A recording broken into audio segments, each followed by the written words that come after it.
చాలా మంది మన నాయకులు ఎట్లుంటారంటే చాలా మంది నేను మండల నాయకుడిని, నేను జిల్లా నాయకుడిని, నేను రాష్ట్ర నాయకుడిని కాబట్టి నేను మొత్తం తిరుగుతా అంటారు. మొత్తం తిరుగుతా నడవదు. ముందు ఇంట గెలిచి రచ్చ గెలువు. ఫస్ట్ నీ డబ్బా, నీ బూత్ ఏదైతుందో అందులో మెజారిటీ చూపెట్టు. నువ్వు రాష్ట్ర నాయకుడు కావచ్చు కాక, కానీ ఫస్ట్ నీ ఊరు సర్పంచ్ని ఎంపీటీస్ గెలిపించుకుంటేనే కదా నీకు కదర్ ఉండేది. నువ్వు అది చేయకుండా నేను మొత్తం దేశం తిరుగుతా, నేను మొత్తం రాష్ట్రం తిరుగుతా, నేను వికారాబాద్ జిల్లా అంతా చుట్టుకొస్తా, ఏమద్దు.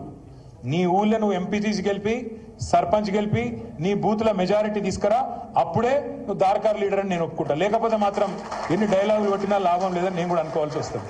మీరు పరిగిలో నాకు తెలుసు మొదటి నుంచి పటిష్టంగా పార్టీ ఉన్నది. కాంగ్రెస్ పార్టీ మీద ప్రజల్లో విపరీతమైన కోపం ఉన్నది. మీరు గట్టిగా అనుకుంటే, మీరు గట్టిగా తలుచుకుంటే ముమ్మాటికి రైతులు, మహిళలు, యువకులు, మైనారిటీలు, మన లంబాడా సోదరులు, దళితులు ప్రతి ఒక్కరు కూడా మనకు ఓటు వేయడానికి సుముఖంగా ఉన్నారు. మీరు పోయి అడగాలి, కూర్చోవాలి.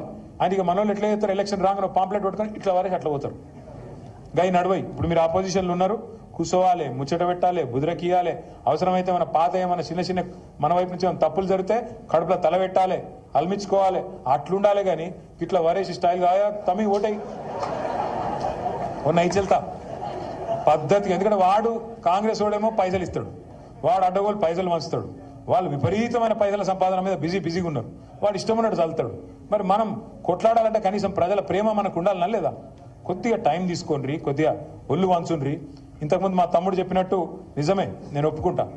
పోయిన 10 ఏళ్లలో మనం పార్టీని పెద్దగా చూడలేదు. నేను సురేందర్కు, మల్లేష్కు వాళ్ళిద్దరు మాట కూడా, వాళ్ళిద్దరి అభిప్రాయం కూడా మొత్తం మీ అందరి అభిప్రాయంగా అనుకుంటా ఉన్నా. వచ్చేసారి ఇట్లుండది. మిమ్మల్ని కంటికి రెప్పలాగా కాపాడుకుంటాం. మిమ్మల్ని ఖచ్చితంగా ఆర్థికంగా బలోపేతం చేస్తాం.